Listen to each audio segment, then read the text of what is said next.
ఒంటరిగా వంటగదిని చేరి నిద్రించుచున్న భీముని నిద్రలేపి ఆ ద్రౌపదీదేవి కంటికి కడువిడుగా దుఃఖిస్తూ ఉంటుంది, నాథ నా కష్టాన్ని చూసి ఎలా నిద్రపోగలుగుతున్నారండి మీరు? కన్నారనే పడిన బనమును కాంచి,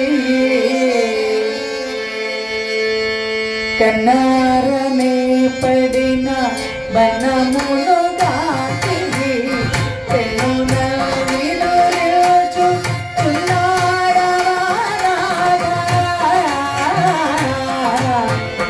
కన్నారనే పడిన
పుట్టములలు చూపట్టునని పోదగు ప్రాణము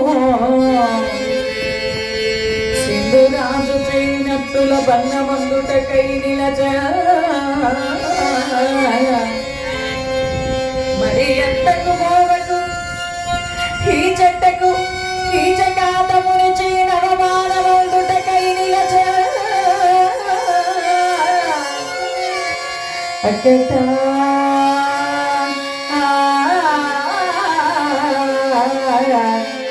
నాయట్టి అభాగ్య దేవతకు మృత్యువు కూడా వచ్చునా,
ఆ భర్తను చేరి భోరున విలిపించింది ఆ ద్రౌపదీదేవి. మీరే నా కష్టాన్ని చూసి చూడనట్లుంటే ఇక ఎవరికి చెప్పుకోనండి, నేను ఎలా బ్రతకగలను అంటూ భోరున విలిపిస్తున్నటువంటి భార్యను చేరదీసి ఆమె కన్నీళ్లు తుడిచాడు భీముడు. దేవి ద్రౌపది, మా అన్నగారు అడ్డపడకపోయింటికి వాళ్ళ తెల్లవారి వాడిని పరిమర్చుండేవాడిని. ఇప్పటికైనా వాడి చావుని నా చేతుల నుంచి ఆపేవాళ్ళు ఎవరూ లేరు. ఆ కీచకుని ప్రేమించినట్లుగా నటించి ఆయుధం లేకుండా ఎవరికి తెలియకుండా రహస్యంగా ఒంటరిగా నర్తనశాలకు రప్పించు. ఆ నర్తనశాలలో వాడి సంగతిని చూసి పరిమాలుస్తాను. మరి బయలుదేరుదేవి. ఆలస్యమైందంటే ఎవరన్నా చూసే ప్రమాదం ఉంది, బయలుదేరన్నాడు. నాథ, నిజంగా నమ్మమంటారా? దేవి ద్రౌపది, నా మాట మీద నీకు నమ్మకం లేదా? నివధింతు కామాందు సింహబలు నిరజాక్షిణి ఉరడిల్లు మా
ద్రౌపది భూగరుడడ్డమైన భయమున పోయి పాతాళమందు దాగినను. దేవి ద్రౌపది, మహారాజే వద్దన్న ఆగను, వాడు భయపడి పాతాళములు దక్కున్న ఆగను. సమయభంగమగునంచు ధర్మజుడు జనదీయని నన్ను వాక్కొనినా. తమ్ముడు భీమా, సమయభంగమవుతుంది, వద్దు నాయనా అని మా అన్నీ చెప్పిన ఈసారాగను. రమణి నీవే ఒకవేళ క్షమయింపమనుచు వాక్కొనిన గాని, ఒకవేళ నువ్వే అయ్యో క్షమించండి వదిలిపెట్టేయండి, ఒకవేళ నువ్వే అన్నా వాడిని వదిలిపెట్టను. వాడి చావు నా చేతుల్లో రాసింది దేవి ద్రౌపది. సరే, తెల్లవారితే ప్రమాదం, ఎవరన్నా చూస్తే అనుమానిస్తారు, బయలుదేరు అంటూ ద్రౌపదీదేవిని వెలుపలికి పంపించేశాడు. తెల్లవారింది. ఎప్పుడెప్పుడు ఈ కీచకుడు వస్తాడా అంటూ వనంలో ఎదురు చూస్తోందారు తల్లి. నిద్ర లేచాడు, జరిగింది వదిలి మళ్ళీ మర్చిపోయాడు, మళ్ళీ బాగా తాగాడు. తాగిన మైకములు మళ్ళీ ద్రౌపదీదేవిని వెతుక్కుంటూ వనంలోకి వచ్చేసాడు. కీచకుని ఎలా పలకరించాలి, ఎలాగైనా వీని మభ్యపెట్టి నటించి వీని నర్తనశాలకు రప్పించాలి. ఆ దోసిట్లో మల్లెపూలు అలా విసిరి ఆ కీచకుడితో అంటోంది ద్రౌపదీదేవి, దరికి రాబోకు రాబోకు రాజా, దరికి రాబోకు రాబోకు రాజా, తెరి రాజా తెరి రాజా, దరికి రాబోకు రాబోకు రాజా.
ఎప్పుడైతే ద్రౌపదీదేవల వలపు రాగాలను ఆలపిస్తోందో మాలిని ఇది కళ లేక నిజమా మాలిని?